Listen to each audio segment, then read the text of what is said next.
I actually miss sort of scheduling my life around the success of other people, right? So it's like, hey, if the Pacers beat the Cavs in the first round, I'm going to Indianapolis next weekend. If not, I have no idea. My life's at complete standstill. And like, this is something you do every week. It's fantastic because I get to like do the either or and then like kind of figure out like, okay, if we go there, and this is the great time of year because you get the NHL games that are in town or the NBA games or once Midnight Madness starts for college. Crossover.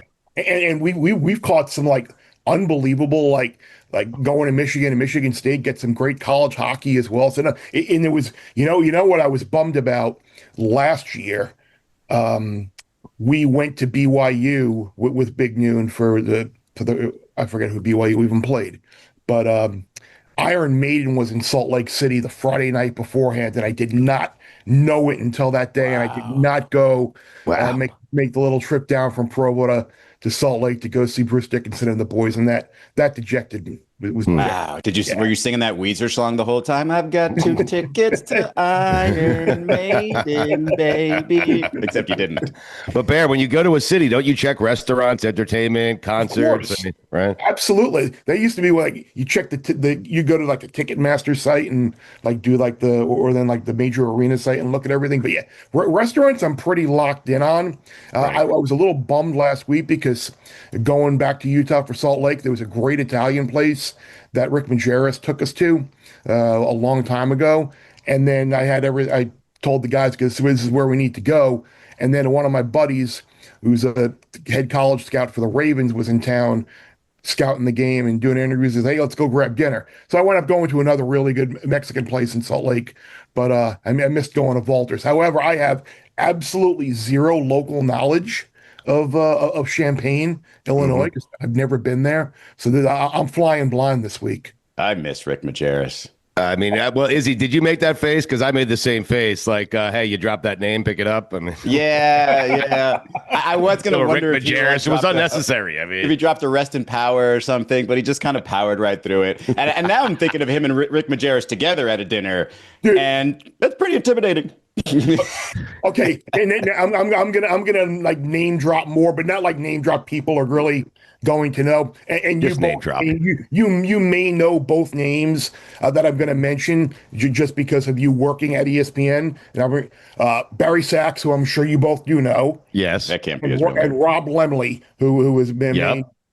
So one night when we used to do those college basketball NCAA scoreboard shows, and we'd be done at 2 a.m. One night, myself, Rob, Rick, and Barry, like Rick wanted to go grab something to eat at the caf one night. So he gets and start talking about games, and he just starts grabbing like sheets of paper and start drawing up plays and like the back of like used rundowns and stuff. And we're just sitting there, Barry, myself, and Lem, just kind of like laughing inside at how like dialed in he is. He did a demo on a chalkboard, a grease board as well, where and he's like, I just want to talk ball. I just want to talk ball, Lem. And he starts drawing up. So Barry's okay. What would you do? How would you do this on TV? And he starts grease board. It's like a 3.5 minute like thing. He doesn't turn around once. And like Barry's like, you think that would be good TV, huh? And he's like, what did I do wrong? So he was awesome. And I caught him off guard once because we were watching a game, and he said something like, "What?" He said like something like, "What kind of pass was that?" And he turns to me. He's like, what type of pass would you make there? And I said, a bounce pass. And he's like, that wasn't what I was looking for. That's also the right answer. Wait, is there a chance, Taylor, do you know who Rick Majerus is? I don't. Well, what? Wow. Google faster. Oh my goodness. It just, he had no reaction when he said the name. And so I was just wondering if Taylor knew who he was. He was Keith Van Horn's coach. So my college basketball knowledge starts like the Sean May years at North Carolina. Of course. Right. For timeline purposes. Right. Always comes All your back- timelines always start in comes Chapel back to Hill, don't they? UNC. All right. Always come back to the It's heel. about when I started getting out on UNC was exactly the Sean May entrance into the school. Bear, did you watch the NFL game last night? Because it was a great game. I was laughing with Mikey A right before we came on air here. We'll get to college because it's a big college weekend coming up this weekend, maybe the biggest of the season. But we were laughing. Derrick Henry acted like that's the first fumble of his career when he fumbled last night. Like he's not you. Like act like you've been there before. He fumbles every week. I was gonna say it's like 3 times now this season. How about this now? Either the Chiefs or the Ravens are going to be 1-3. How about that for a little storyline early in the year? Yeah, Crazy, my money is on the Ravens dropping to 1-3. Can I just make this announcement right now, Bear? I'm glad you're here to witness this. Derrick Henry has 1,000% officially lost his mojo. I don't think he can ever get it back. Not only did he fumble for the 3rd straight game, if you would have told me Derrick Henry lost a child during this game, I would have said, yeah, that makes sense. That's the type of reaction I would have had too if I lost my kid during a game. And then when he got mad and looked even worse and fell down and looked like he had like this, and it's just like, sir, you used to be big and intimidating, and now you can't hold on to the ball. And if you measure him right now, I guarantee he's 3 inches shorter than he was on draft day. Like, that man has absolutely lost it. Taylor, put it on the poll. If you measure Derrick Henry, do you guarantee he'll be 3 inches shorter than he was before last night's game? Go ahead, Mikey. I was just gonna say he might be 3 inches shorter than he was after that game against the Bills. Yeah. I mean, he might be a scat back by midseason. It was a wordy poll I gave Taylor. Taylor figured out. We used to watch him and think this man is half machine. Like, he's a cyborg. He was sent back from the future to run the ball for the Ravens. And now you're just looking at him and you're like, that was the most dramatic reaction to a fumble I have ever seen in my life. I mean, he was like, oh, God. So much time left in the game. So much time to recover. Yes, put it on the poll as Derrick Henry lost his mojo. Thank you, Taylor. This is a little bit prisoner of the moment, though, because that first touchdown he had where they're doing the graphic of him going like 12 miles per hour by the line of scrimmage, it was kind of like, oh, my God, that guy's a monster. Right. Right. But he lost it. Lost all of it. Here we go. 2019, 303 carries. 2020, 378 carries. 2021 and 219 got 349, 280, 325. A lot of mileage. We know how many carries they had at Bama too. Yeah. 31-year-old running back. Yeah. Which is ironic because the thing he forgot how to do is carry the ball. Just hold on to the ball. Spilling it. So on 683 touches from week 18 of the 2022 season through the end of 2024, Derrick Henry had just 3 fumbles. He's fumbled 3 times on 43 touches this season. Right. That's why I'm saying you cannot act surprised that you fumbled when you fumble that often. Actually, the more you think about it is like, it's got to be shocking to him that anybody can knock that ball out of those arms. Like, it's like, why am I doing all of this every day? Why am I this master in the weight room when I can't even hold on to this little piece of pigskin? It's got to be devastating.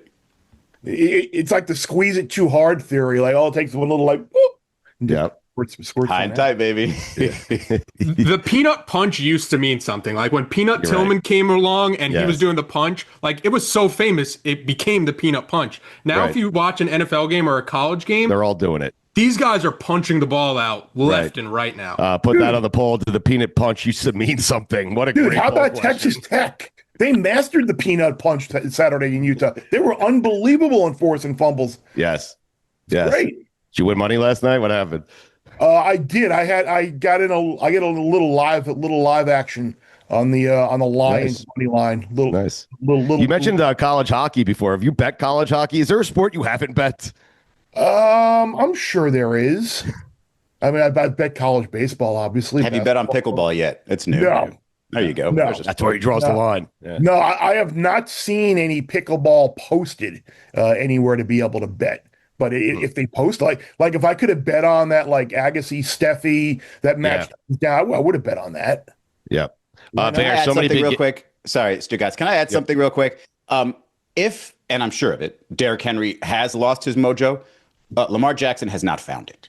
because that dude is not looking like the Lamar Jackson that I can remember. Like, there were so many times yesterday when I'm just like, how did he not get away from that dude? How did he not escape the pocket? How is he getting sacked 30 yards back? And I don't know if it's a matter of decisiveness with him these days, because if he just decides to go, maybe he'll be a lot more successful, or he's just lost a step. And this might be a little prisoner of the moment too, Taylor, but he doesn't look the same as he did a few years back. They got 41 points a game. It could be the Lions defense. Can we give the Lions some credit? I think we learned more about the Lions last night than we learned more about the Ravens. Okay. Yes.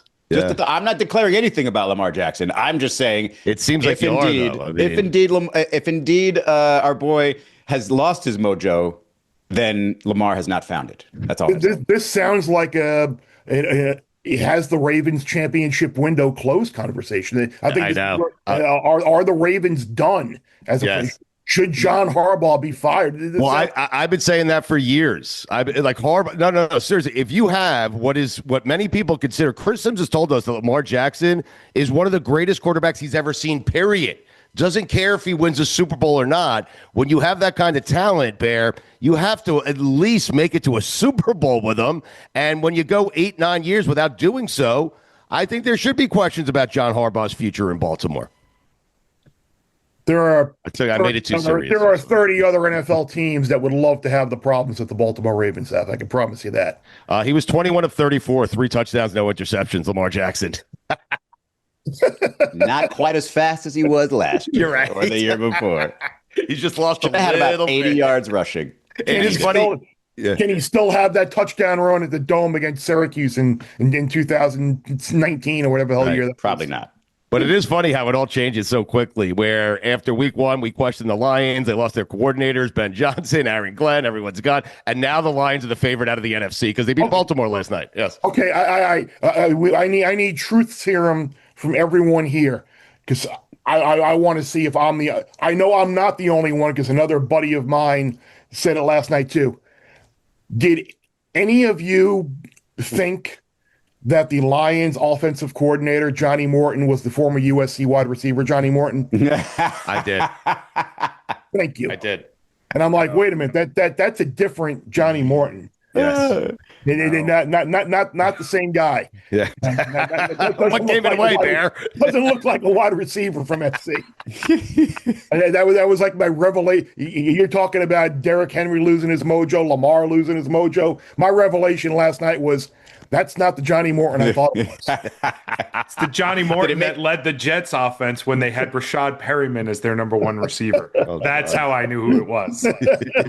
I tried to block that from my memory bank. It is Stugotz and Company. We are presented by FanDuel and the FanDuel Sportsbook. You mentioned the Jets there. Bear, put us there when they're blocked. Let me just tell you this story, okay? Because this is how Jet fans are conditioned, and people still don't understand it. They blocked that kick. Will McDonald the fourth. IV.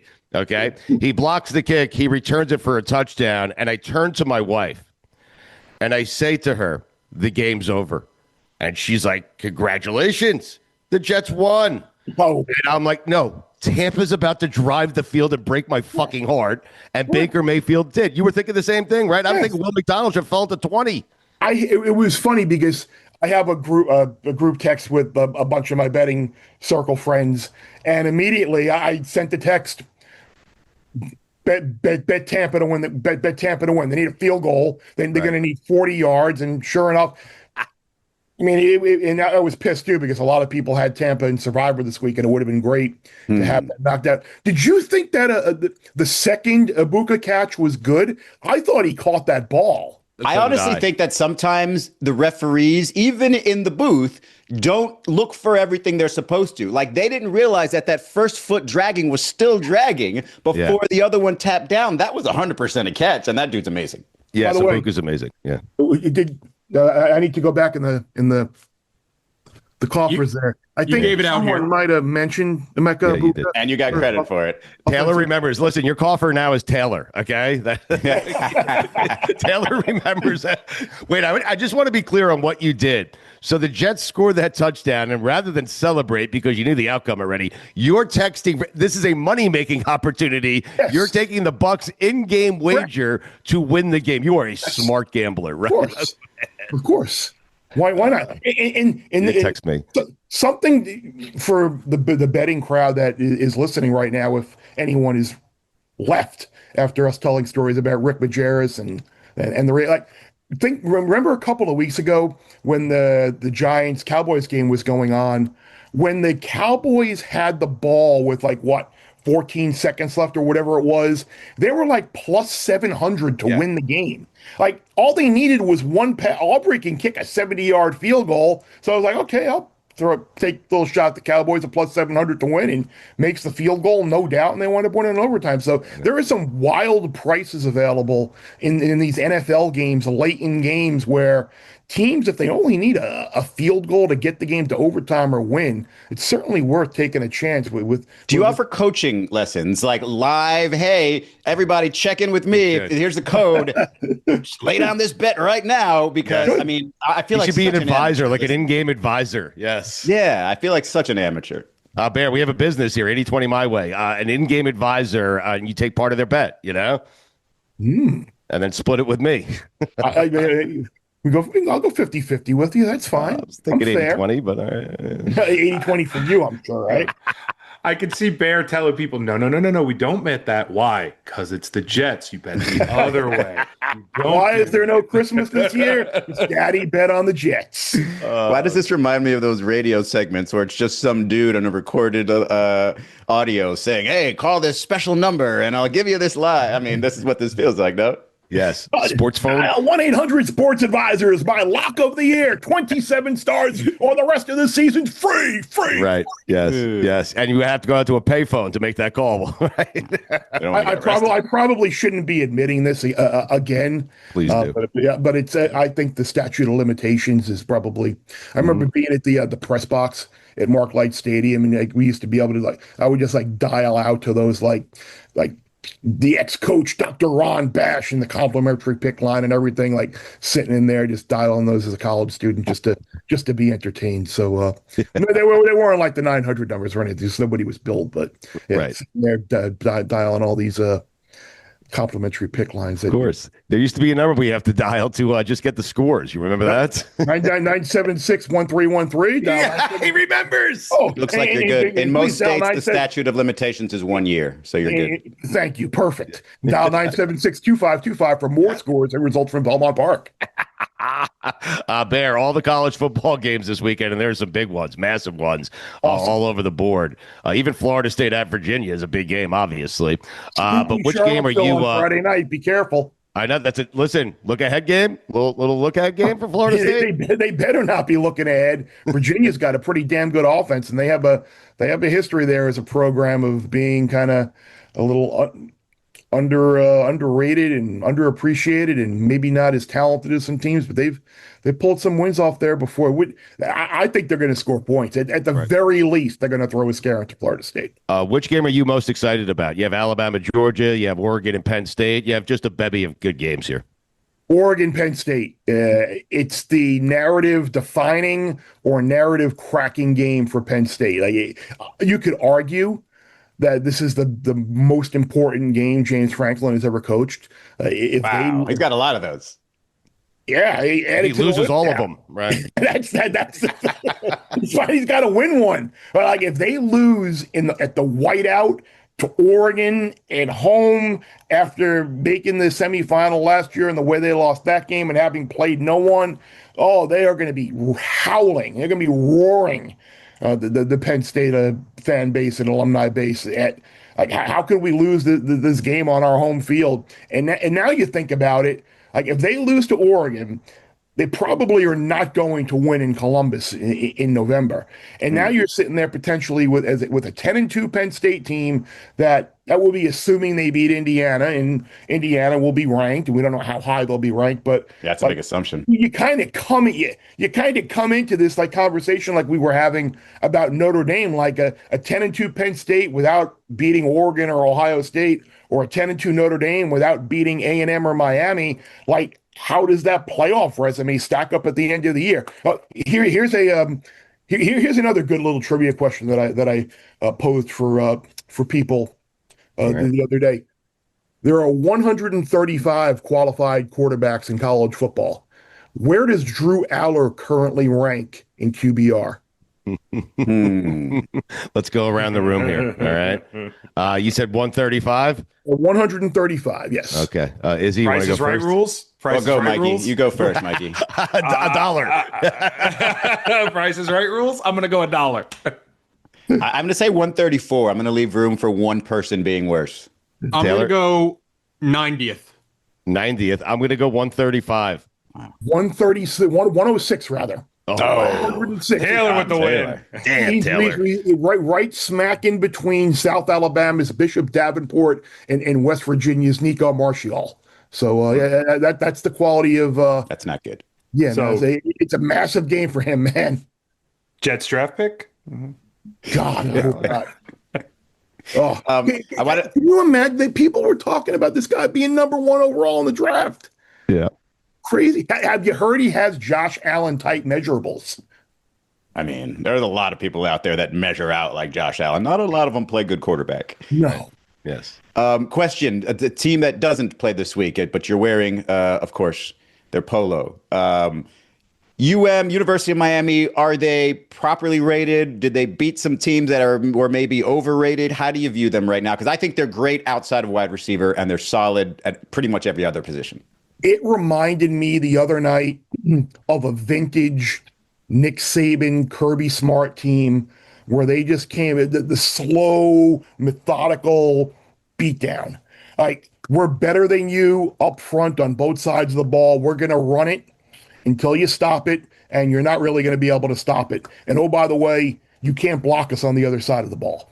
That's what it reminded me of. I agree with you. They need to get better at wide receiver, but by the end of the year, I would expect more in Malachi to be even better than they are now, and that will help. Daniels didn't have a great game. I wonder how much the weather factored into that game on Saturday night with the wet ball, and maybe that affected the passing game somewhat in the footing, but that just looked like Mario and Shannon just had the you can't beat us if we do this, and they took the win in the physical domination and just did that. I think they are properly ranked. I think if you look at them compared to the other teams around, I still think Notre Dame's a good team, and that Florida defense, Miami won't face a better defense the rest of the year than that. So I think they are properly ranked, and I think they are a legitimate national title contender. And it scares the living daylights out of me to say that, but they're in the mix. All right. Bear, going back to this weekend, it's such a great weekend in college football. It's such a great week. Wow. But one of the games I can't wait for is LSU going to the Grove and going to play Ole Miss. Mm-hmm. I feel like before the season, we had a bunch of people on telling us Clemson was the most talented. Clemson and Penn State were the most talented. And I feel like LSU might be what Clemson was supposed to be. They might be that good. But is this game going to be like the definer of the season so far for them? I think it will become the definer. That's it. I'm sitting here when you said that, and if you look at what Clemson kind of is, a team with no running game, and they were supposed to have a Heisman level quarterback and a defense that was going to be really good. You look at LSU, they really don't have a running game, but their Heisman level quarterback has kind of delivered, and their defense has been really, really, really good. So, yeah, maybe they kind of are what Clemson was supposed to be. Now you can take that if you want it. Did Reese Davis use any of the things we gave him over the weekend? I don't believe so. All right. I wonder, though, what concerns me about LSU is just looking now at how bad Clemson is, and the fact that was a ball game and they only managed 17 points. And then the Florida game, they needed the pick six and had the one offensive touchdown and couldn't run the ball at all of Florida. And you look at what Miami did in kind of manhandling them. This is a tricky game for LSU because this offense will be the best offense that they faced, whether it's Simmons or Chambliss that goes at starting quarterback. The defense is not great, but it's a tough spot to play. It's a pick'em type game. No result here would surprise me. I would expect a high scoring game. Like I'll probably be looking for like an LSU team total type bet in this game because I would expect this to be both teams in the 38-35 type of game, something like that. But yeah, this is like the one game that nobody like really is bringing up when you talk about those other ranked versus ranked. It's because the weekend is so loaded with big games, man. And what I love as well, and I threw this out there on Twitter the other day, you've got 8 ranked teams on the road against unranked teams. Like there are historic, like Dave Bartu and Bill Connolly, who are much better with the numbers and math and shit than I am. I believe it's Dave Bartu who's got some numbers about this weekend historically, whether it's like this particular week number or the final weekend of September. And it makes sense because you have like these fraudulent undefeated type teams, or maybe these teams that have played a difficult schedule and are better than their record indicates. And you get some ridiculous lines that result in a lot of underdogs winning games. So would not surprise me to see 3 or 4 of these ranked teams go on the road against an unranked team this weekend and get clipped off. The line on FanDuel is Ole Miss -1.5 with LSU traveling to the Grove. Bear, before I ask you a question about a team from last weekend, I just have a note on this Ole Miss LSU game. Really? Is there anything more SEC than Lane Kiffin's daughter announcing this week, the week of Ole Miss LSU, that she's dating LSU's linebacker? It's tremendous. Is it one of those Weeks brothers? Yep, Weeks. Yeah. Like Couple of daughter, weeks like cutting it father. up. Well, Lane probably told her to announce it this week. like there's a non-0% chance that he said to do that. Just Lane's daughter is dating a linebacker from LSU. Yep. What she's been dating him for a while, and they didn't announce it till now. Correct. Yes, Lane absolutely asked her to plant that story. Yeah. Yep. And Absolutely. I believe they asked Lane about it, or somebody tweeted at Lane like asking him to comment on it, and he just told people take the over. Is that like on years or kids? I believe the over on points this weekend. I think that's what he was hinting at. When Lane said take the over, did he mean total or kids? Oh man, it sounds like a question. It sounds like a question you're going to have to ask Lane on God Bless Football. Oh yes, we'll have to get him on. Yes, but Bear, going back to this past weekend, looking back real quick, one of the games that I think people were interested in seeing was Illinois and Indiana because it felt like nobody really knew what either of those teams were. And we got a pretty resounding answer with Indiana wiping the floor with Illinois. What do you feel like we learned about this Indiana team or this Illinois team? I think we learned, number one, Illinois did have a bunch of injuries they suffered during the game, but the game was over regardless.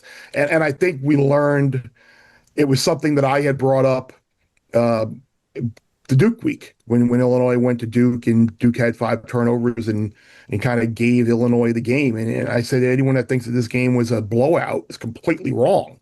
So, and I think we learned about Indiana that defensively that they're still pretty good. Mendoza has stepped in, and I think he's been even better than Nathan O'Rourke. It was funny because I said last week, I said the game kind of reminded me of last year when Nebraska went to Bloomington and Big Noon was there. And a lot of people were, oh, Nebraska's a live dog. Nebraska can go there and win. And the game was over in the first quarter. And it did kind of play out that same way. And it was funny. I mean, look, I disagree with the way Cignetti has built his schedule and playing the cupcakes and dropping Power 4 teams from future schedules. But he's brutally honest and he's a confident guy. And he said right after when someone asked him about the result of the game, and he's like, "Did you watch the Duke game against Illinois? Like Duke turned the ball over 5 times. We didn't. Like that's what should have happened that week as well." So I'm curious to see what happens with Illinois this week. Hosting SC. SC is a team that's had trouble on the road in recent years. I mean, they did go to West Lafayette and beat Purdue, but they gave away a bunch of games last year on the road. They gave with the Michigan game, gave away the Maryland game. There were some other ones as well. So if SC is as good as I think they potentially can be, they should go to Illinois and beat a team that is really shorthanded on the defensive side of the ball. And on the flip, you've got Indiana now with that huge blowout win, and they're getting their roses this week. They got to go to Iowa, and anytime you go to Kinnick, it's never an easy spot to play either. So Indiana needs. I've been hearing my whole life. Indiana needs to be careful this week. So, Bear, Fernando Mendoza is a local guy to Miami. If I asked you right now, would you trade Beck for Mendoza straight up? No. What? Wow. I would. Bear was offended by that. I like it. He was. Look at that. Look at that salty. Look at that. Like he just ate something sour. I mean, you couldn't even finish the sentence. But you're all Everybody in. Now loves he's Carson Beck. Now he's man. chugging water. He's so confident. I mean, Carson Beck hate is ridiculous. yeah. I don't know if he's good enough to win you a national championship. I have to be honest with you. I just don't know. I don't know. Beck. Yeah.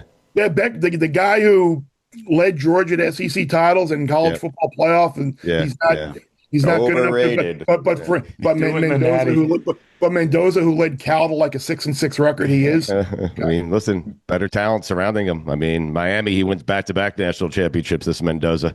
Fernando's just a better name too.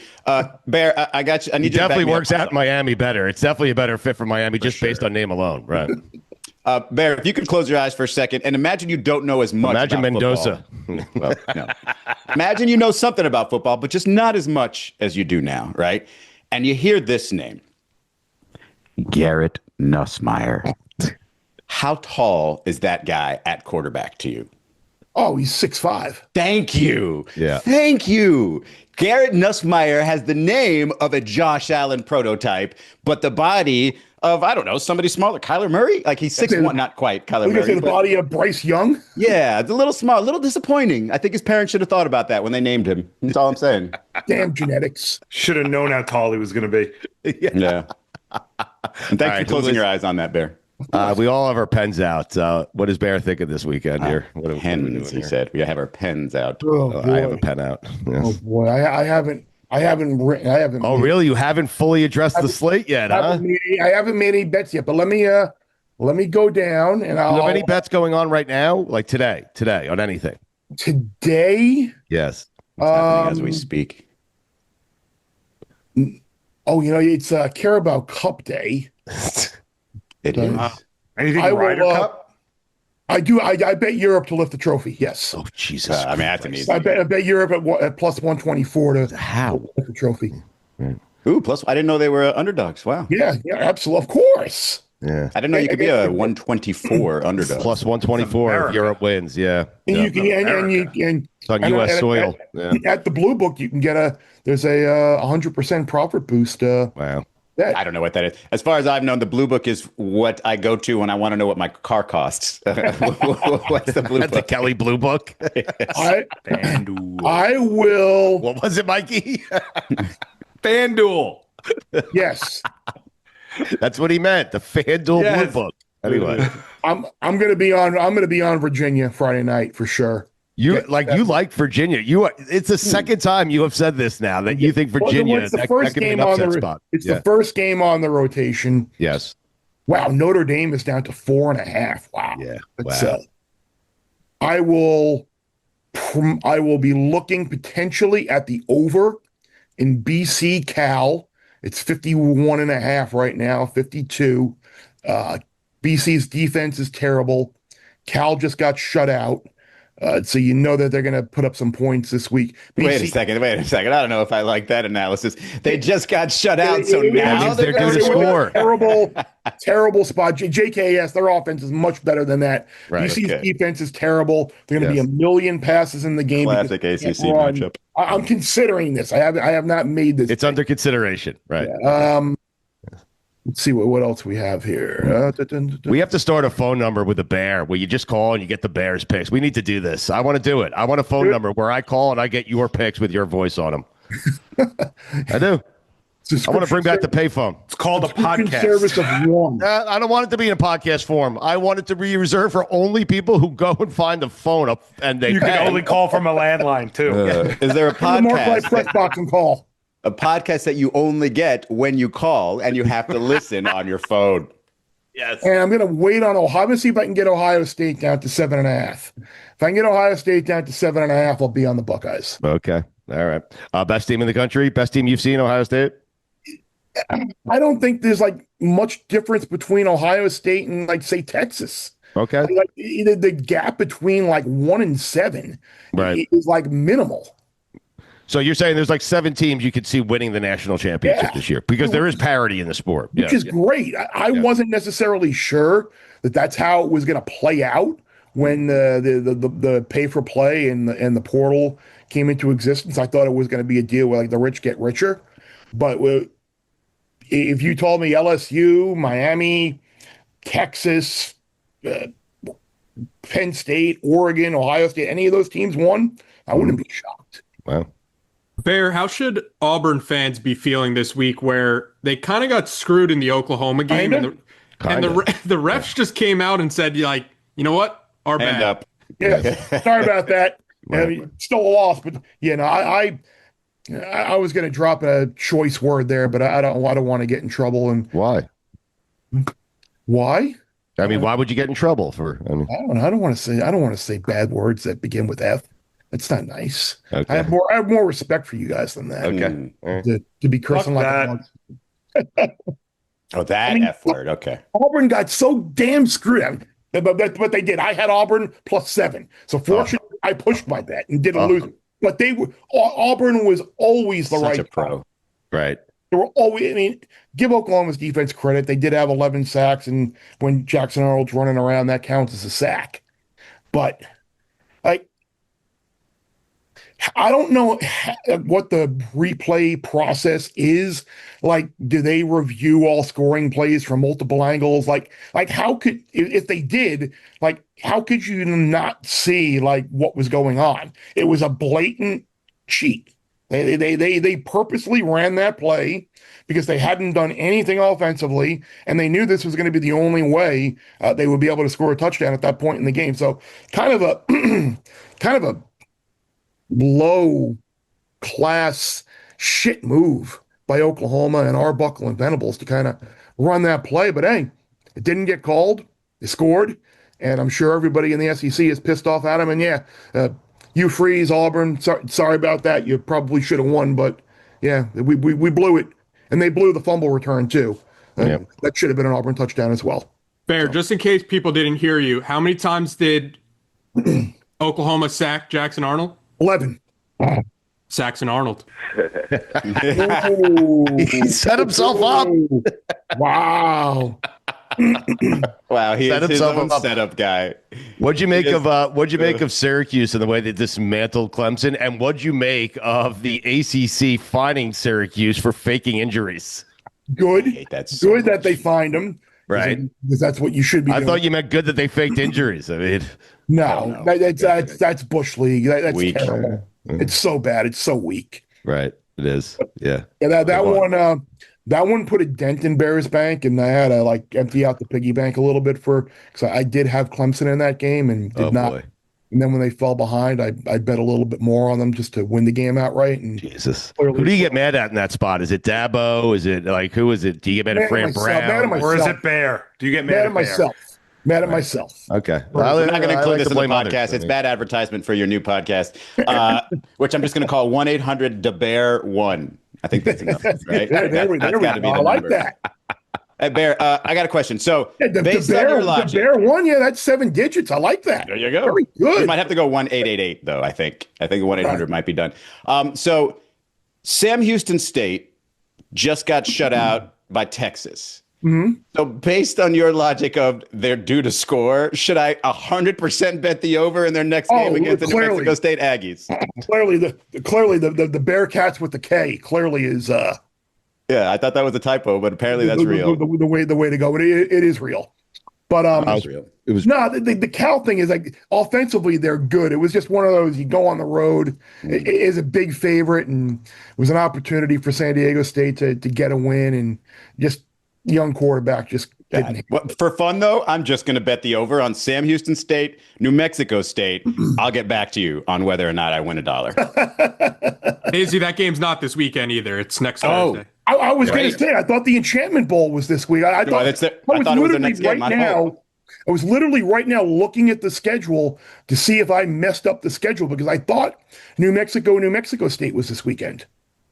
Huh. Yeah, it's October 2nd, but it is Sam Houston's next game. So Okay. that's still the logic that I'm shut out their previous game, going the over their next game. So I'm sorry if I mess up the schedule in your head, but that's Sam Houston State's next. Pretty weak of Arch to show up, like just showing swag in front of those Sam Houston State kids. Like, give me a break. Do it against Ohio State. What the fuck is he doing? Do it against By the way, I'm sure you all knew that it's the first time since 1992 that both New Mexico and New Mexico State enter the Land of Enchantment Bowl with the winning record. I had no idea it was called the Enchantment Bowl. How would I don't know if it is or not. I just made it up. Oh, wow. New Mexico, you had me sold. Right? Why not 1-800-THE-BEAR? I mean, I feel like that's the hotline you call when you want updates on the show, The Bear. Exactly. All right. I'm going to make this happen next time you come on with us, okay? We're going to have a hotline where people are going to call in. 888 the Bear, DA Bear 1. Right. Yeah. Copyright that for me. I love putting these ideas out there, having no idea if we have the capabilities to do this. Right? None. We'll start it off with an update on a podcast, and then we'll go straight to the phones. Yes. You can purchase an 800 number and lock it in. Done. Okay, I'm on it. Stop yelling at me. It looks like it's called the Rio Grande Rivalry. No, that's not so fun. close. The Land of Enchantment poll is I think post that poll question. What should the New Mexico State game be called? The Rio Grande Rivalry or the Land of Enchantment Bowl? The rare poll question from the Bear. And put it up when you put it up on Twitter, Taylor. Make sure people know it's from Bear. Let's put a dash Bear at the end. All right, Bear, you got to run here. We appreciate the time as always. Big noon kickoff on Fox. You'll see them all over it. We love you, buddy. Promote the podcast real quick on the way out for us. Bear Bets Monday, Thursday, Friday. Big noon kickoff Saturday. We're a busy man, but it's a great time of year. Yes, I guarantee you, neither the Hurricanes nor Sam Houston State will lose this weekend. And Cal will score. I just love that he was telling his friends to bet the Bucks after the Jets scored a go-ahead touchdown. Dude. It was great. How do I get on that text chain? I know. We should have just known, Mikey. It's not on him. It's on us. It was because I literally said, "Oh man, it sucks that the Jets aren't going to hold on here because a lot of people have the Bucks and Survivor. I'm just betting the Bucks money line right now." And one of my buddy had Tampa money line. I'm like, "Oh, you're favored to win. You're going to win." And then there's never a doubt. Right. He's become America's quarterback, Baker Mayfield. It's unbelievable. Yeah. I did bet a Tampa under 11.5 win total yesterday. Yeah. They could easily be 0-3, and they got a million injuries. All right. They're 3-0 though. So, and Godwin's coming back. Yeah. Exactly. They can lose the next 4. But Evans is out, so you can, do you cheer from when that happens? No, I don't cheer. I'm joking.